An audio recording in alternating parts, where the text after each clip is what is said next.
Marami tayong iba-ibang klaseng adverse events. Meron tayong yung mga common, meron tayong mga rare. Ito na lang yung pinakasimpleng categorization.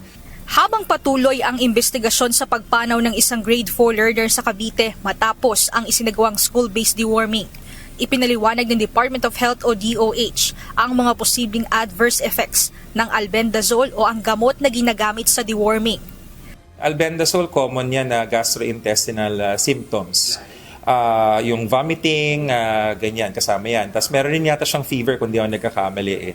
Pero hindi ibig sabihin nagsuka ka dahil sa albendazole na. Kailangan i-check mo, baka meron siyang ibang sakit na nagiging sanhi ng pagsusuka.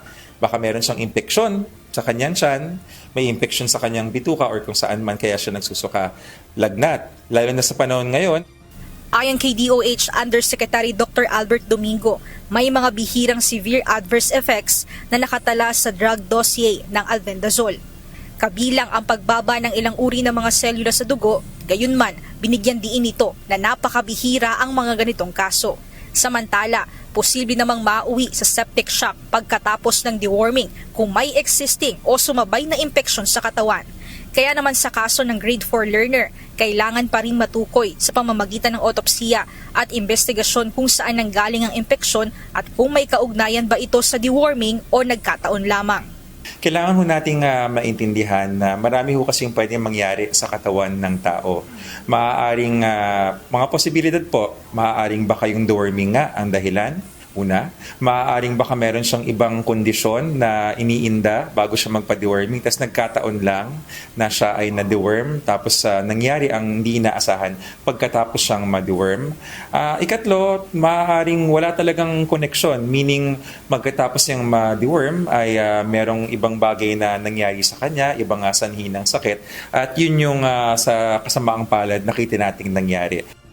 Sa panayam naman ng UNTV News and Rescue sa kaanak ng biktima, kasalukuyan ng sumasailalim sa autopsy ang bata at kapwa naghihintay rin ng pamilya ng paglilinaw at paliwanag sa nangyari. Hindi po lumalabas sa resulta ng autopsiya. Kung talaga nakita ng doktor na nag-autopsiya, talagang positibo na doon talagang kusugit niya ay galing sa purga. Magpapail po kami, lalabang kami. Inaantay pa namin resulta ng Mahirap naman pag wala pa rin basihan. Kaugnay nito, nilinaw ng ahensya na hindi sususpindihin ng gobyerno ang deworming program sa mga paaralan dahil mahalaga rin ito para sa kalusugan ng mga kabataan. Gayunman, paiigtigin nila ang pagpapaliwanag sa mga magulang sa mga posibleng adverse effects at mga dapat gawing sakaling makaranas nito. Samantala, inalerto na ng DOH ang Food and Drug Administration o FDA para suriin ang supply ng gamot na ginamit sa naturang deworming activity.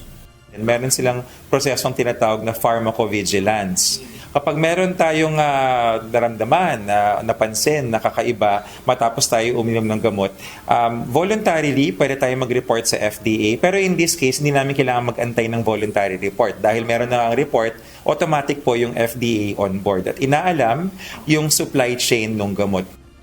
Ayon pa kay Yusek Domingo, kasama sa aalamin kung paano na-dispose ang gamot at ang mga pinagdaanan nito bago nabigay sa pasyente. Mia Alonso, UNTV News and Rescue. Diyos ang aming sandigan, serbisyo publiko ang aming pinahahalagahan.